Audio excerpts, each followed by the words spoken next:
안녕하세요, 김호준입니다. 탄핵 심판일이 다가오자 박 대통령 변호인단은 특검 자체가 위헌이라고 주장하고 있습니다. 말이 안 되죠. 특검 임명장을 수여한 당사자가 바로 박 대통령이고 특검 조사에 협조하겠다는 약속까지 했었습니다.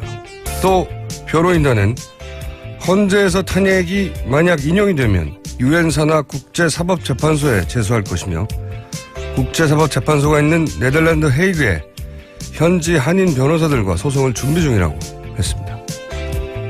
실소를 금치 못할 말입니다. 국제사법재판소는 국가 간 분쟁을 다루는 것이죠. 박 대통령이란 국가와 헌법재판소란 국가 간의 분쟁이 났나요? 국제사법재판소는 이런 사안을 아예 받아주지도 않습니다. 네덜란드 헤이그에서 활동 중인 현지 한인 변호사 누가 국제사법재판소에서 특정 국가의 탄핵 결과를 다시 심판해준다고 했답니까? 이런 건 주장이 아니라 구라라고 합니다. 아무리 구라를 쳐도 좀 말이 되게 쳐야죠. 김어준 생각이었습니다.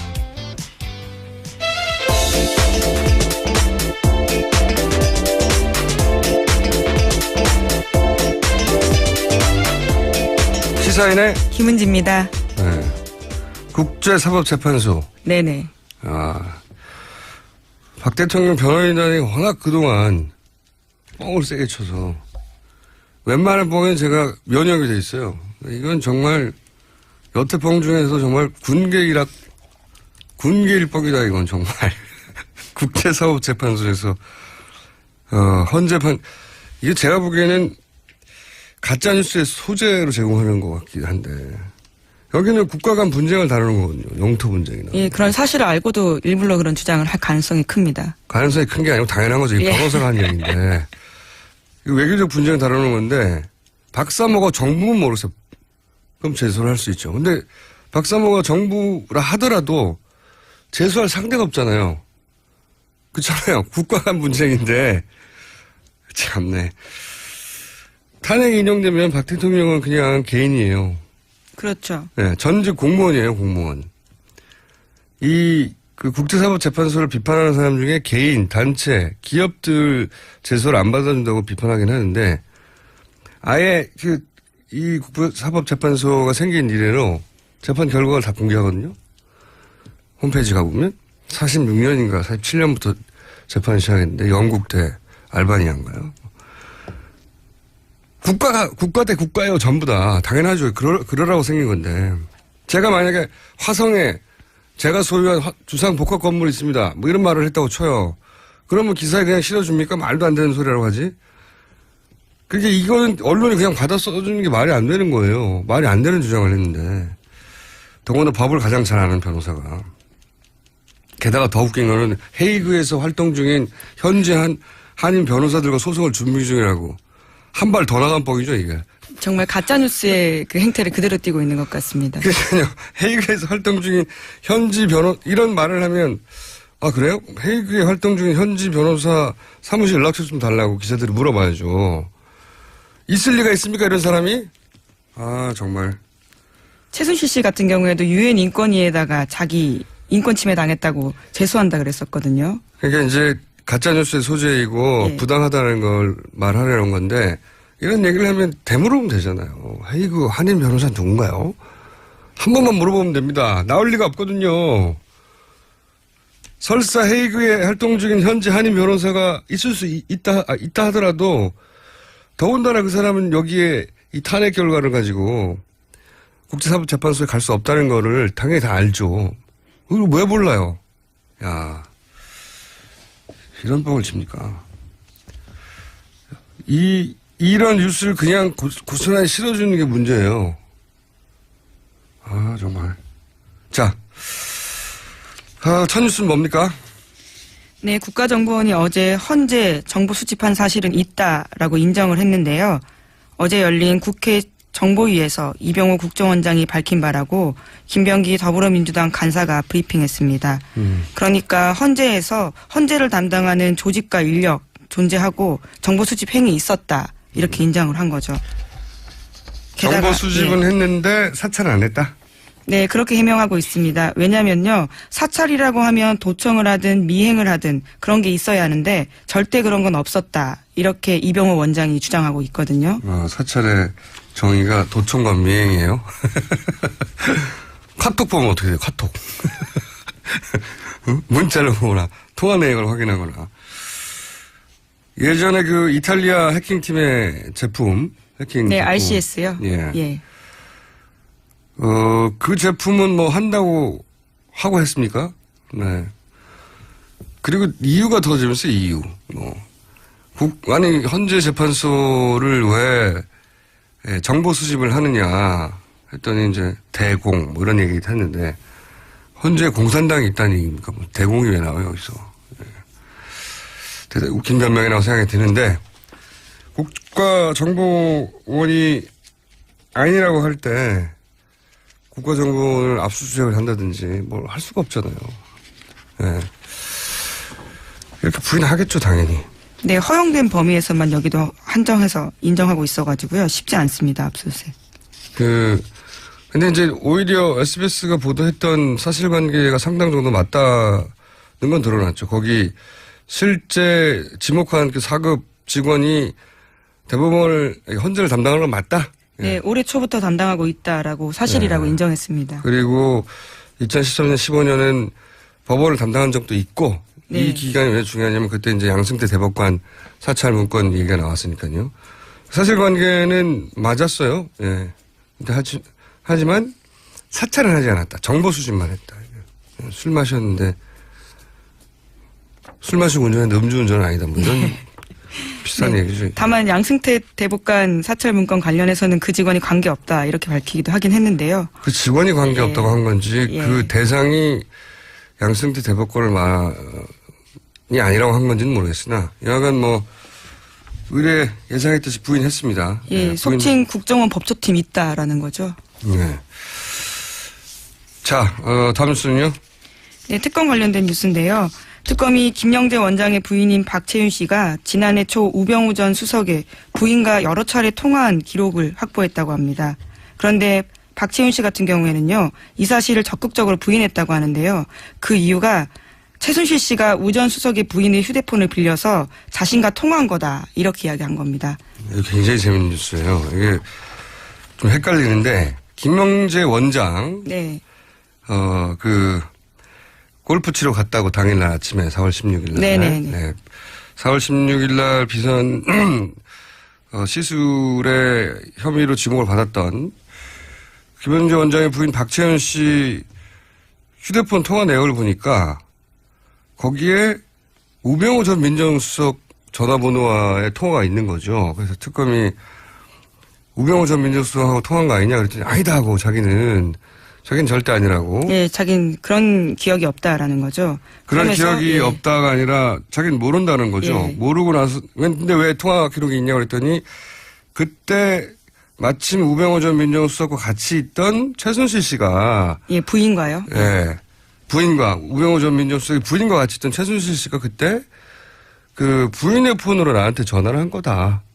한마디로 말하면. 근데 이제 이거는 김영재 원장 부인 박채윤 씨의 주장이 더 신빙성이 있는 것이 부인과 통화했다면 뭐 그 자체가 불법이 아니기 때문에 통화했다고 말할 텐데 자기는 모르고 그때 같이 있던 최순실 씨가 그 우병우 전 민정수석의 부인 폰으로 전화를 했다는 거잖아요. 예. 이게 재밌는 게 우병우 전 민정수석의 부인은 최순실 씨를 아는데 우병우 민정수석은 모른다고 한 게 되는 거 아닙니까? 장모도 지금 모른다고 네. 하고 있고요. 장인은 최태민 씨하고 절친이라고 이제 그런 증언이 나왔고. 예. 장모는 최순실 씨하고 40년 전부터 이제 봉사단. 예. 그때부터 알았던 사이라고 이제 증언이 나오고 있죠. 사진도 나왔고. 우병우 민정수석의 결혼식에 최태민 씨가 왔다고도 증언이 나왔고. 그리고 이번에는 이제 우병우 민정수석 부인이 최순실 씨와 가깝다라고 하는 정황이 나왔는데 우병우 민정수석만 몰라요. 최순실을. 온 가족이 속인 겁니다. 장인, 장모, 부인 모두가 최순실을 안다는 사실을 다 속인 거죠. 예. 굉장히 재밌는 기사입니다. 네. 앞으로 이거는 이제 검찰 특수본에서 더 추가 조사를 하겠죠. 예, 왜냐면요. 특검에서 더 수사를 진행할 수 없었던 게요. 이 휴대폰이 그러니까 대포폰이었다고 합니다. 그래서 이영선 행정관이 개통해 준 건데 사건이 터지고 버리라라고 해서 실물을 확보하지 못해서요. 더 수사를 진행하지 못했다고 합니다. 실물을 확보하지 못했지만 통화 기록이 나와 있으니까요. 예. 네, 추가 수사가 검찰에 의해서 우병우 민정수석 팀을 만들었다고 하니까 굉장히 재밌는 단신인데 재밌는 뉴스입니다. 그러니까 이제 우병우 민정수석의 가족 중에 우병우 전 민정수석의 이제 가족 중에 본인만 모르는 거예요. 네, 일관되게 모른다고 하고 있죠. 자, 다음 뉴스는요. 네, KBS가 메인 뉴스에서 최순실 게이트, 박근혜 게이트 관련된 특검 수사 결과 발표를요, 한 꼭지만 처리했다고 미디어 오늘이 보도했습니다. 그리고 대신해서 같은 날 북한 보도만 10꼭지를 했다고 해서요, 대비되고 있고 이에 대해서 KBS 내부에서도 비판이 나오고 있다는 겁니다. 특검 수사 결과 발표를 모든 언론이 크게 받았는데 여기는 한 꼭지인데 그것도 8번째인가 9번째 뉴스였고요. 예, 나머지는 다 북한 뉴스입니다. 북한 뉴스가 10꼭지. KBS 뉴스를 보면 곧 전쟁이 납니다, 우리가. 이게 이제 권력이 아직 살아있다는 방증이죠. KBS가 이러는 건. KBS가 뭐 북한 뉴스가 10배가 중요하고 특검 관련 발표는 10분의 1밖에 안 된다고 스스로 판단했겠어요. 네. 뉴스 데스크가 아직 권력 하에, 영향력 하에 있다는 거죠. 원래 이 부정한 권력 스스로 물러나는 법이 없습니다. 자, 다음 수는요. 네, 또 특검 관련해서요. 박영수 특검의 부인이 관련 집회로 혼절하는 사태까지 빚어졌다고 CBS가 보도했습니다. 특검 관계자 말에 따르면 지병을 앓고 있던 박 특검 부인이 집회로 인한 스트레스를 받으면서 결국 쓰러졌다라면서요. 잠시 외국으로 나가는 방안까지 검토 중이다. 이렇게 밝혔습니다. 그러니까요. 이건 경찰이 뭐 하나 몰라요. 예전에 세월호 관련 해서 집회가 있으면 세월호 그 노란 리본 있지 않습니까? 그것도 압수했었어요, 경찰이. 그런데 이 방맹이 들고 지금 특검 집 앞에서 휘두르는데 그냥 둔다는 거 아닙니까? 말이 안 되는 거죠. 네. 이 배지로 뭘 합니까? 그것도 압수했었는데 지금 경찰은 이 친박 집회에 대해서 대단히 관대한 건 명백한 사실이에요. 예. 역시 권력이 아직 살아있다는 방증 중에 하나죠. 다 수사에는 다 입건해야죠. 당연히. 네, 또 특검 같은 경우에도요. 가처분 신청했거든요. 집회 금지해달라고요. 27일에 했는데요. 그 신문 같은 경우에는 6일에 열렸습니다. 그리고 아직까지도 결과가 나오지 않는데 말도 안 되는 거죠. 예, 이런 건 빨리빨리 해줘야 되는 이익이 있음에도 불구하고 가처분 심리인데도 굉장히 느리게 진행되고 있는 거죠. 일부러 그런데 다 권력이 아직 살아있다는 겁니다. 예, 박 대통령의 권력이. 자, 다음 뉴스는요. 네, 김종인 전 더불어민주당 비대위 대표가 어제 탈당의 뜻을 공개적으로 표시했습니다. 그리고 나서 기자들과 만나서 대선 출마를 배제하지 않느냐라는 질문에 대해서는 그건 마음대로 생각하시라라고 이야기를 했고요.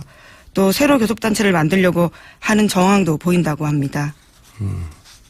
간만에 대선 읽힌 뉴스가 나왔네요. 이 김종인 전 대표 관련 뉴스는 항상 개헌이라는 단어를 세트를 읽어줘야 되는데 한번 얘기를 제가 며칠 전에 한 것 같은데 개헌 이슈는 원래 개헌을 고리로 친박, 친문 제외 다 모여라 이거였거든요. 제3지대니 뭐 빅텐트니. 그러다가 이제 탄핵 국면에서 이게 바뀝니다. 친박은 포함하는 걸로. 자유한국당, 바른당, 국민의당이 공동으로 개헌 전선을 만들어서 민주당 후보와 대결구를 만든다. 이렇게 바뀌어가고 있는 중이에요. 왜냐하면 지금 현재 민주당 세가 워낙 지지율이 잘 나와서 근데 이제 자유당, 바른당, 국민당만으로는 200석이 안 되거든요. 개헌선. 여기에 그래서 민주당의 비문 세력이 합해져야 된다. 그러면 200석이 넘어가요. 개헌선이. 그 비문의 구심점이 김종인 전 대표다. 그래서 계속 김종인 전 대표를 거론해 왔던 건데 이제 그림은 김종인 전 대표가 그러면 이 비문 세력을 이끌고 탈당을 해서 본인만의 세력을 만들어서 그러기를 바라는 사람들이 있겠죠. 네. 그리고 나서 민주당 대 나머지 세력의 그 고리를 개헌으로 잡는 거죠. 이렇게 전선을 만들려고 하는 건데 이제 그 과정에서 특별한 주자가 없으면 본인이 직접 그 연대 대선 주자가 될 수도 있는 거 아니냐. 뭐 이런 전망이 나오는 거고요.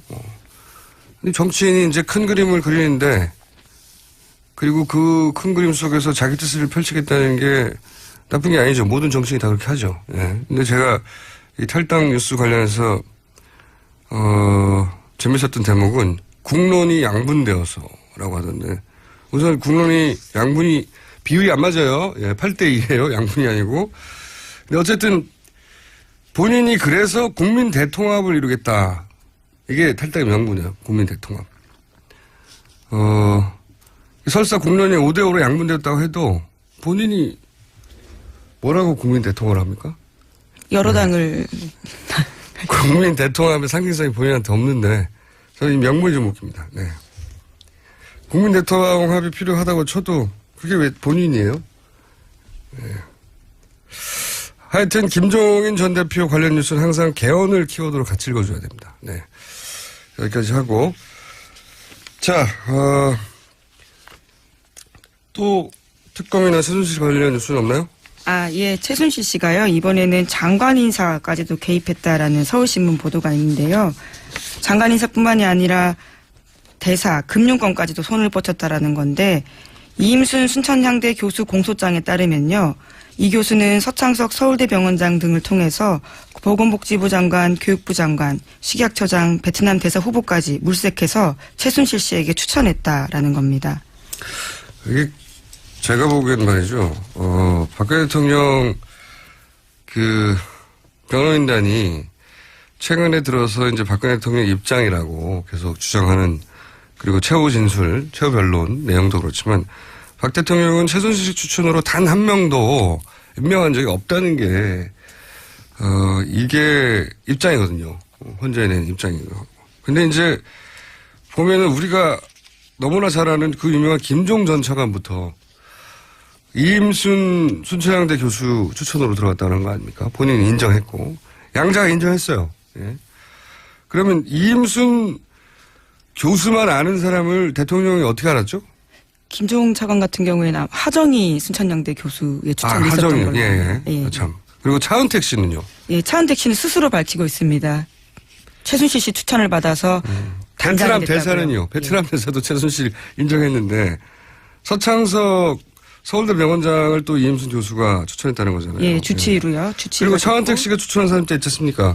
자기 스승, 삼촌. 예. 네네. 장관 교문수석 됐잖아요. 그러니까 우리가 너무나 잘 아는 이름들, 모르는 사람들 빼고 이름들도 그 당사자들이 다 인정했는데 대통령은 아니라는 거죠, 지금. 네. 심지어 대통령 말이요 왔다 갔다 하는 게 정규재 TV와의 인터뷰에서 1월 초에 했었을 때는 문화 부분은 조금 있다 이렇게 또 인정한 바가 있거든요. 말씀이 왔다 갔다 합니다. 네, 지금 뭐 대사 장관 금융권 인사도 어제 저희가 한번 다룬 것 같은데 그 독일에서 예예. 신용장을 개설해서 무역회사한테나 주는 신용장을 개설해서 정유라 대출을 해줬던 그 양반을 위해서 그렇게 사기업의 인사에도 개입을 했다는 정황이 나왔잖아요. 네, 이상화 KB 본부장이죠. 또 있어요. KT 광고 담당자로 들어가 있는 사람들. 네네. 네. 이동수 신혜성 씨요. 그 사람들은 뭐 대사 장관급도 아니에요. 그냥 사기업의 광고 담당자인데 그걸 대통령이 직접 지목해가지고 그 사람들 취직시키려고 한 거 아닙니까? 예. 네, 너무 많은데 우리가 모르는 건 더 많겠죠. 그렇죠. 초반에 조금 등장했었는데요. 대한항공의 고 아무개 씨라고요. 거기도 인사를 개입했었다라는 의혹이 있었습니다. 지점장으로 갔던가요? 예, 네, 독일에 있다가 제주도로 갔었는데요. 제주도에 예. 그 당사자들은 인정을 해요. 당사자들은. 그리고 추천하는 사람들도 내가 추천했다고 하고 그리고 자기가 추천하는 사람이 결국 임명되는 걸 보고 깜짝 놀랐다. 뭐 이런 얘기 계속 나오는데 네. 임명권자는 아니라고 하는 거죠. 예. 나는 단 한 사람도 그렇게 한 적이 없다. 예. 말이 안 되는 거죠. 예. 그러면 어떻게 알았대요? 한 명도 그런 사람이 없다고 하면 이런 제기되는 인물들에 대해서 나는 나의 루트로 이렇게 알았다라고 반론을 제기해야죠. 차은택은 이렇게 알았다. 김종은 이렇게 알았고 다 얘기를 해야 되는데 그건 없어요. 아니다. 당사자들이 다 맞다는데 본인은 아니다. 게다가 다이어리도 나왔지 않습니까? 우리 종범실록에도. 네네. 거기에 인사 관련된 자료 정말 많습니다. 거기서 특히 그 KT 인사 같은 경우 메모 다 있잖아요. 네, 전화번호도 쓰여 있고요. 대통령이 하라고 해서 한 걸로 다 돼 있잖아요. 근데 아니라고. 자, 한 꼭지 정도 더 제목 스크린 할 수 있을 것 같은데 뭐가 있습니까? 예, 지난 6일 경기 오산공구 기지에요. 사드 발사대 2기가 사드. 예, 도착했습니다. 큰 뉴스죠. 네, 저희가 탈핵 국면에 사실 미루고 있는 중요한 아이템 중에 하나인데 사드는 이제 미국이 중국을 상대하는 데서 우리를 장기말로 활용하는 거죠. 활용하는 거. 저는 그렇게 바라봅니다. 중국 입장에서 바라보면 예전에 왜 케네디 시절에 구소련이 쿠바에다가 미사일 갖다 두려고 했잖아요. 그 쿠바 위기로 여기는 거예요. 중국 입장에서는. 바로 코앞에 다가오니까. 예. 바로 코앞에서 자신들이 미국에 대해서 가지고 있는 핵 견제 능력 이거 약화시키는 장비가 오니까 중국은 이렇게 난리를 칠 수밖에 없죠. 예. 사드 관련해서 제 불만은 다른 거 다 떠나서 이게 북한이 미국까지 이제 미사일을 날릴 수 있는 대륙간 미사일을 ICBM을 개발하고 있고 그걸 탐지하려는 것도 중국을 견제하기 위한 사드인데 미국도 말하잖아요. 사드는 미국 본토 방어용이라고 미 의회에서 예산 따낼 때 그렇게 보고해요. 본토 방어용이라고. 트럼프도 얘기하셨습니까? MD 시스템이라고 미사일 방어 시스템이라고. 예, 예. 디펜스. 우리 국방부만 MD 시스템 아니라고 부득부득 우기고 있어요. 미국에서는 다 맞다고 하는데 근데 이제 우리가 이걸 받아들여주면서 그 반대 급부로 미국으로부터 우리가 받는 게 뭐냐 이게 있어야 될 거 아니에요. 예. 좋아. 국제 정치 역학적으로 이걸 받아줄 수밖에 없는데 그리고 중국은 반발하는데 우리는 이렇게 해야 할 무슨 군사적인 외교적인 또 뭐 경제적인 이유가 있어. 이걸 설명해 줘야 되는데 마치 사드가 오로지 한반도만을 위한 것이라고 거짓말을 하니까 저는 이게 제일 큰 문제라고 생각해요. 이런 이유, 이런 손실이 있고 이런 이익이 있는데 이걸 따져봐라. 이렇게 말해야 되는데 다 아니라고. 미국이 우리를 왜 설치해 주는 거라고. 말도 안 되는 소리죠. 아니 사드가 우리나라만을 위한 건데 미군이 왜 자기 비용으로 설치합니까? 예. 네, 미국은 자기 이익이 없는 곳에 자기 돈을 안 써요. 말도 안 되는 소리인데 그런 얘기를 하니까 화가 나는 거죠. 예. 미국이 우리한테 이런 걸 요구했고 우리는 그걸 내주고 거꾸로 우리는 이걸 받는다. 그런 설명을 안 하니까 화가 나는 겁니다. 기본적으로. 이 얘기는 이제 탄핵 이후에 저희가 본격적으로 다뤄보기로 하죠. 자, 오늘 여기까지 하겠습니다. 나라 걱정.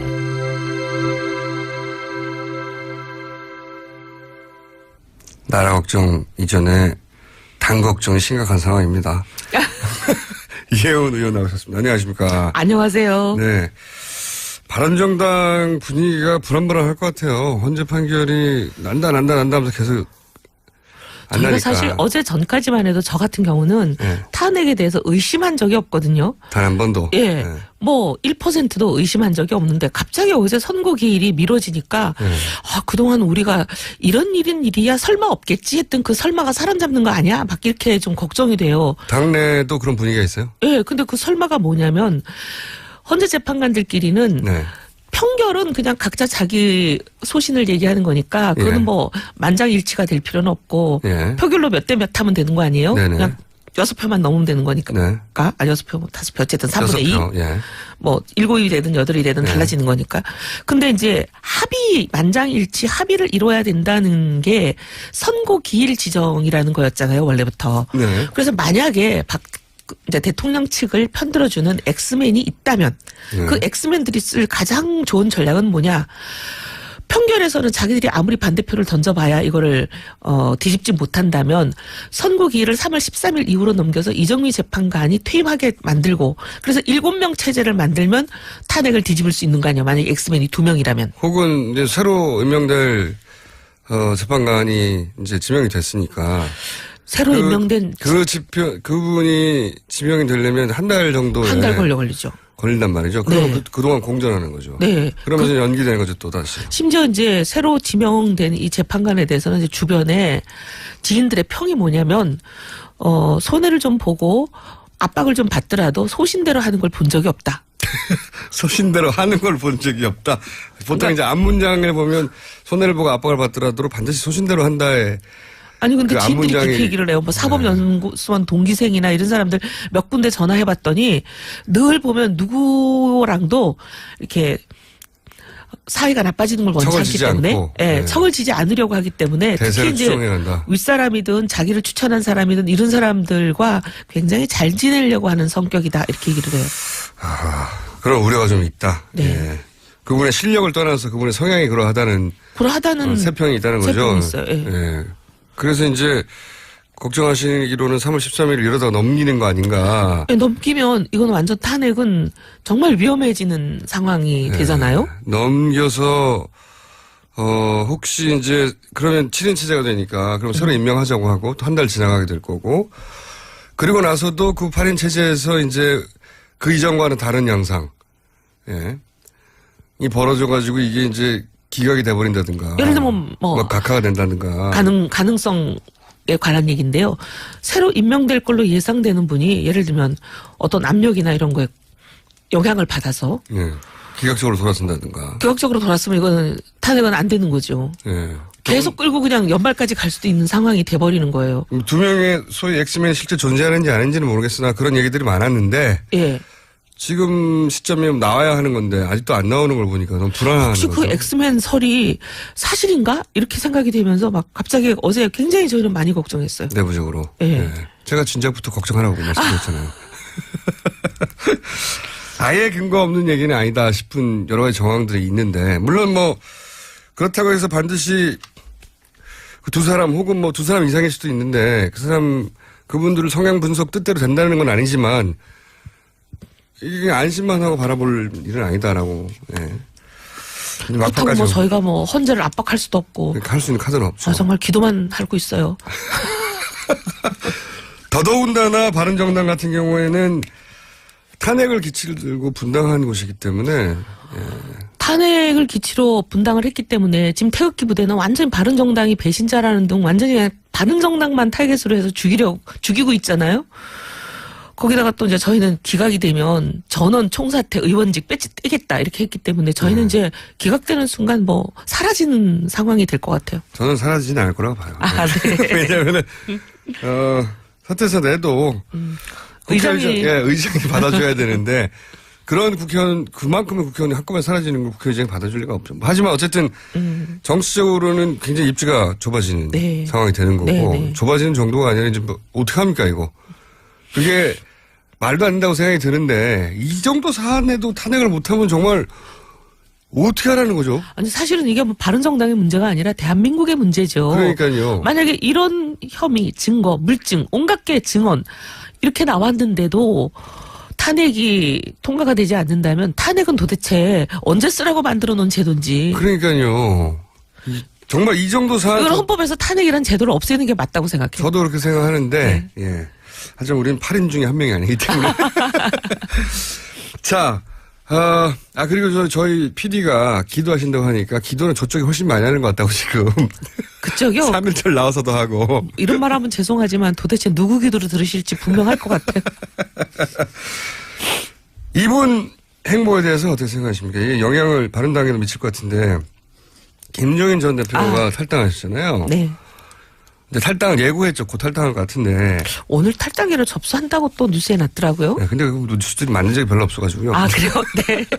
그런데 여하간 이게 이제 바른정당에는 민주당에는 좋지 않은 뉴스고 바른정당에는 좋은 뉴스 쪽으로 분류될 수 있는 건데 예, 딱 그렇지만 않다 하더라도 하나의 가능성이 열릴 수도 있으니까. 자 김종인 전 대표가 우선 대선 후보로 본인이 직접 선수로 뛸지도 모른다. 이런 얘기들이 있는데 그건 어떻게 보세요? 저는 현재로서는 뛸 가능성이 99%다. 그리고 정말 앞으로 이제 뭐 정치 상황이 격변을 해서 예상치 못한 김종인 대표님 생각에 전혀 예상치 못했던 상황이 전개된다면 이게 이제 의도가 무산되는 거죠. 계획은 세웠지만 실행이 안 되는 그런 상황이 될 수 있는데 그런 특별한 이변이 없으면 저는 실행하실 것 같다. 대선 주자로 출마하실 거라고. 왜냐하면 지난 9월 달부터 벌써 주변에 있는 분들 얘기가 나온다. 그리고 상당히 준비하고 있다. 뭐 심지어 어떤 분은 실탄도 준비하고 있다. 실탄이라 하면 자금. 네. 그러니까 김종인 전 대표가 새누리당에도 있었기 때문에 그쪽 분들하고도 친하잖아요. 친한 네. 분들이 많은데 그 그런 소식통을 통해서 나온 이야기가 본인이 직접 나올 준비를 지난 9월부터 이미 하고 계셨다. 하고 그때 계셨다. 9월 달에 제가 그런 얘기를 들었어요. 9월 초에. 그 이후로 쭉 들은 얘기 좀 해보세요 한번. 들은 얘기는 어쨌든 계속 그 얘기 진행형이에요. 진행형 예, 계속 근데 준비 이제 중이다. 그때 당시로는 연말 전에 선언을 하시지 않을까 했는데 이게 이제 계속 생각보다는 좀 미뤄져서 오늘까지 탈에도 있고 왔는데 해서 이제 다 타이밍 밀렸고. 예, 사실 9월 달만 하더라도 최순실 사태는 예상도 못했던 그렇죠. 시점이잖아요. 그랬는데 이제 최순실 사태가 생기고 또 탄핵이 되고 하니까 조금 미뤄진 것 같기는 하고. 하지만 9월 달부터 이미 나왔던 얘기다. 네. 근데 어느 당으로 가지 않는다 하는 거는 그렇게 하실 것 같아요. 그래서 지금 이제 뭐 우리 당내라든지 여의도 참새들 얘기는 바른정당에서 선출된 후보. 여기 뭐 이제 정운찬 입당설까지 있으니까 거기까지 합해진다면 어쨌든 뭐 한 서너 명의 입당설입니까? 입당 예정입니까? 제가 보기엔 입당하실 것 같은데 네. 그것도 뭐 본인이 발표하셔야 확정되는 거니까요. 하지만 소식통이 있을 거 아닙니까? 저도 뭐 99% 입당 같아요. 자, 그럼 99% 입당 이후에 네. 바른정당에서 이제 그러면 대선 후보가 3명이 되는 거죠, 현재. 3명 되는 거죠. 3명 네. 되고 바른정당에서 어쨌든 경선을 통해서 누가 후보가 한 명 선출되잖아요. 되면 그다음에 국민의당 쪽에서도 손학규 후보가 되든 뭐 안철수 후보가 되든 누가 되든 한 명이 되고. 천정배 전 대표도 있습니다. 어머나 죄송합니다. 천 대표님 정말 죄송합니다. 네. 그런데 그렇게 되고 나면 이제 김종인 지금 전 대표 경우에는 독자 세력으로 계시다가 네. 결국은 이 독자 세력이 있나요, 근데? 지금은 혼자 누가 좀 나오는데. 아니 뭐 배지가 좀 따라 나오지 않겠어요? 글쎄, 그거 쉽지 않을 것 같은데요. 최소한 진영 의원 정도는 따라 나오지 않겠어요? 그렇다는 얘기는 하긴 하죠, 요즘. 네. 어쨌든 뭐 2명이면 뭐 세력으로 봐드리죠 뭐. 네, 그렇다고 치고. 그래서 계시다가 결국 이 어떻게 보면 세 개의 스몰 텐트가 연합, 단일화, 연대 뭐가 됐든지 간에. 그럴 그렇게 때 해서 본인도 선수의 한 사람으로 나와서 그럼 하나의 빅텐트가 되지 않나. 거기서 결국은 본인이 선택받는 그런 길로 나서게 될 거다. 그런 얘기네요. 지금 그게 이제 김종인 전 대표의 내심 생각하고 계시는 구상이 아닐까. 저도 비슷하게 생각합니다. 네. 그러면 상식적으로 보기에 그렇게 보이죠? 네, 다들 뭐 그런 정도 외에는 길이 없잖아요. 본인이 다른 길은 상상력 부재인지 제가 네. 잘 머리에 떠오르지 본인이 않아요. 정당을 만들 수도 없고 네. 그러기엔 시간도 너무 없고요. 그리고 본인이 다른 당에 들어가기에는 본인이 생각한 본인의 위상. 본인 스스로는 당 대표급인데 다른 데 들어간다는 것도 그렇고 그죠? 다른 당에서 당 대표 맡으십시오 하고 오라고 할 리도 없잖아요. 그것도 그렇고. 다들 그렇게들 생각하시는 것 네. 같아요. 그러니까 어느 정당으로는 가지 않겠다. 어떤 정당으로든. 그 말씀이 다 믿어지는 거죠. 네, 그래서 본인이 밖에 있으면 그냥 자기가 나 대선 후보야 하면 그냥 대선 후보 되는 거니까요.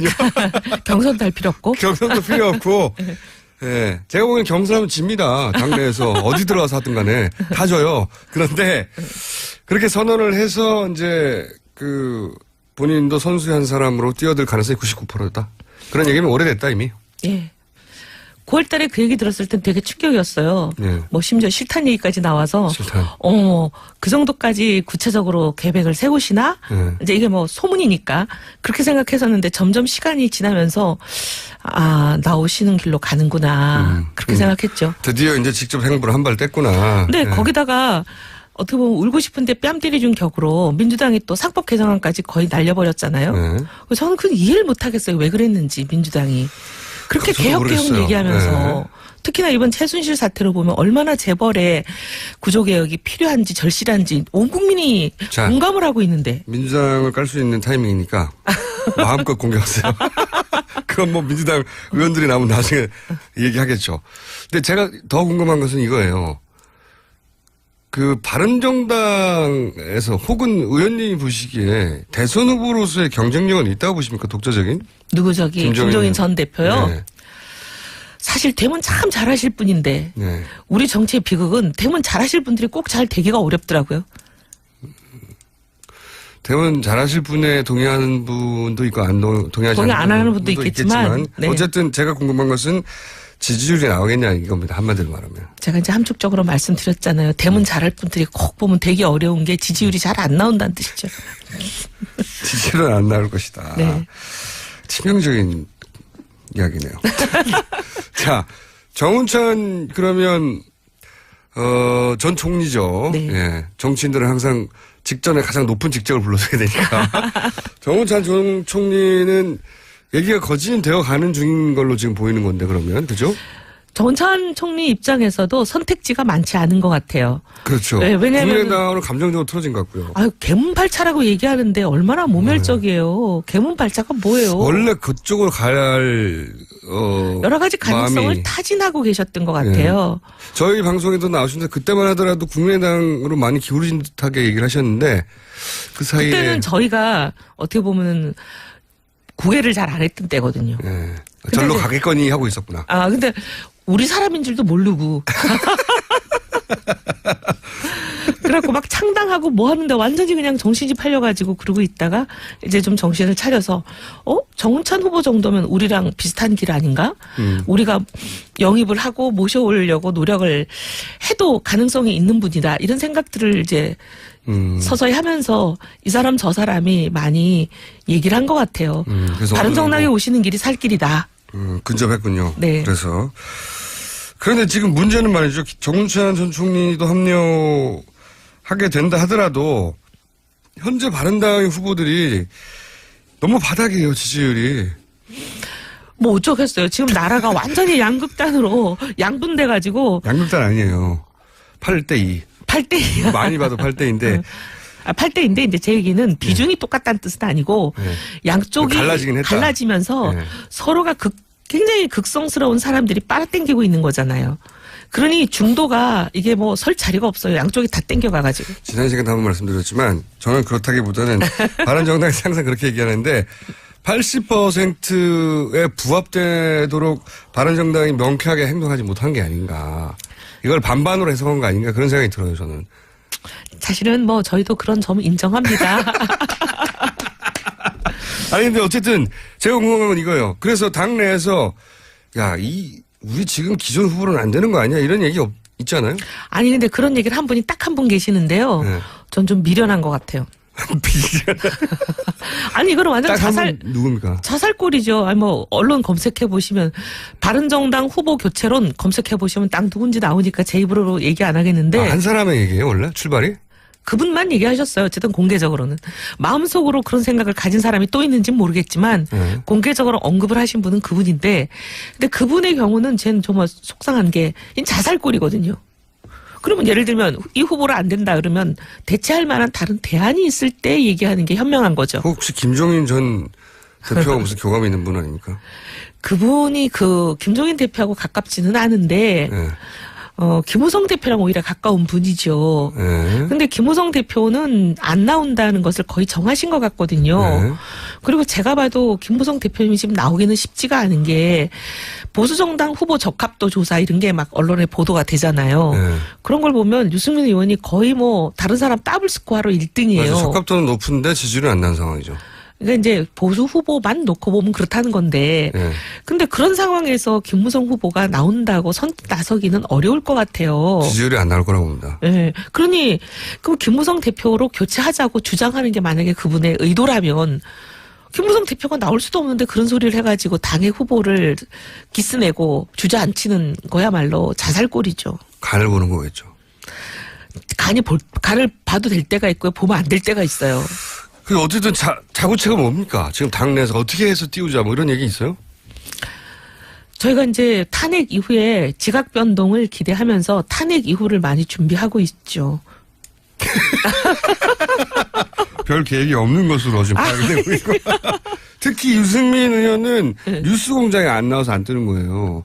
여기 다 거쳐갔는데 왜 안 나오시나 몰라요. 아, 다 거쳐갔어요? 정말 한 거의 사람도 다 빠짐없이? 거쳐갔어요. 거의 다. 어머, 정말. 그래요? 전정배 전 대표님 죄송하고요. 아, 유력 주자들. 1% 이상은 거의 다. 아, 1% 이상은 예. 남경필 후보도? 그럼요. 2번인가 어머. 3번인가 나왔는데요. 어머나, 그러셔요? 예. 제가 꼭 말씀드리겠습니다. 여기를 거치지 않으면 무망하다. 홍문표 의원이 그런 얘기를 했나요? 홍준표? 홍문종 참. 아, 누가 그런 얘기를 했죠? 뭐라고? 교체해야 된다고 후보. 아니요. 아니에요? 우리 당내에서 나온 얘기예요. 당내. 아니, 홍문종 의원이야 뭐 자기 당이나 잘할 일이지 1%도 안 되는 사람들만 모시고 계시면서 뭐 3% 넘는 사람 걱정까지 할 필요는 없는 것 같고. 이런 거 오지랖이 넓다고 하죠. 말 나온 김에 홍준표 도지사의 출마에 대해서는 떨떠름하십니까? 좀 이해가 안 돼요. 아니, 우리나라가 그래도 명색이 법치국가고 하고, 네. 새누리당 시절에, 지금은 이제 자유당이 됐지만, 새누리당 시절에 만든 당원 당규가 그대로 지금 자유당에 돼 있는 거잖아요. 네. 어쨌든 기소가 됐다. 기소가 됐다는 건 우리나라 검찰이라는 공기관이, 공공기관이 여러 가지 증거랑 모든 걸 수사를 해보니 이 혐의가 사람이 있다고. 혐의가 네. 있다. 유죄일 가능성이 굉장히 많다. 라고 해서 기소를 하는 건데 기소가 되는 단계가 되면 당원권이 정지가 되고 어떤 활동도 할 수 없는 걸로 돼 있어요. 근데 제일 중요한 대선 후보가 되는 활동을 지금 기소가 돼 있는 상태에서 무죄가 확정되지도 않은 사람이 한 번은 유죄 한 번은 무죄니까 거의 1승 1패예요. 근데 나오겠다. 이건 좀 이해가 안 돼요. 네. 아니 뭐 거기에 대해서 본인은 뭐 여러 가지 할 말이 있다고 하는데 제 말은 뭐냐면 본인이야 할 말이 늘 많으시죠. 네, 할 말은 정말 많은 분이죠. 심지어 탄핵 소추가 되신 분도 저렇게 할 말이 많으신데. 제 말은 홍준표 도지사가 출마하게 되면 바른정당에는 좋은 게 아니지 않습니까? 그죠? 당연히 그렇죠. 예. 그렇지 않아도 지금 주목도가 바른정당 후보들한테 안 오고 있어서 걱정인데 홍준표 도지사가 가장 잘하는 게 사람들이 본인을 홀리는 거. 아니 교란 작전이라고 하죠. 찬성하든 반대하든 이목을 본인에게 집중시키는 스킬은 아주 뛰어나요. 그러니까 전혀 본질적이지 않은 문제로 본질을 덮어버리는 그 홀리는 걸 굉장히 잘해요. 일단 쳐다보기를 만드는 거죠, 사람들이. 네. 예. 그래서 이제 근데 정치인한테는 쳐다보게 만드는 능력이 필요하잖아요. 유승민 의원한테 왜 그게 없냐. 다시 또 쳐다보게 만드는 능력도 뭐 어떻게 보면 필요할지도 모르지만 그게 충분 조건은 아닙니다. 근데 그분은 그거 말고 뭐가 있나 궁금해요. 쳐다보게 만든 다음에 말싸움도 잘해요. 그게 쳐다보게 만드는 거죠. 그분의 네. 스킬이잖아요. 스킬이죠. 예. 뛰어난 스킬이죠, 아주. 예. 거기서부터 지금 제가 보면 유승민 의원하고 홍준표 도지사하고 토론을 붙으면 그게 냉정하게 그 사실관계를 떠나서 홍준표 마치 도지사가 이긴 것 같은 느낌을 줄 거예요. 근데 우리 국민들이 이제 그런데 속지 말아야죠. 말아야죠. 그런데 속아가지고 지금 나라가 이 꼴이 되는 걸 보면서도 또 속으면은 저희도 정말 미래가 없습니다. 민주당에서 몇 명 정도 탈당할 거라고 바른정당에서는 개헌 때문에 아니면 김종인 전 대표를 따라서는 아까 제가 말씀드린 한 분 명 말고는 정도? 아니 그렇게 그분 말고는 제 머리에 떠오르는 이름이 없어요. 사실 더 이상 킹메이커를 하지 않겠다고 말하는 순간부터 그런데 대선에 역할을 하겠다고 했으니까 할 역할이 뭐 있습니까? 아 본인이 직접 출마하는 거죠. 그렇죠. 제가 보기에는 그때부터 계획을 세우셨던 것 같아요. 그러니 9월 달에는 굉장히 구체적인 얘기가 지인들 사이에서 나오는 거잖아요. 총알을 얼마나 준비했답니까? 아니 이제 뭐 그런 구체적인 얘기는 없고 대선 후보는 자금도 있어야 된다. 그러니까 그런 말들이 이미 나왔었다. 자금도 있어야 된다고. 네. 대선이 뭐 그냥 아무것도 실탄 없이 되는 건 아니지 않느냐. 준비된 후보다 이런 얘기들을 많이 하셨어요. 준비된 후보다까지. 남 얘기할 때가 아닌데 바른정당. 탄핵이 인용된 이후에 만약 인용된 이후에는 자유한국당과 바른정당의 포지션이 확 바뀔 거 아닙니까? 라고도 전망하고 있죠. 바른정당 내에서도.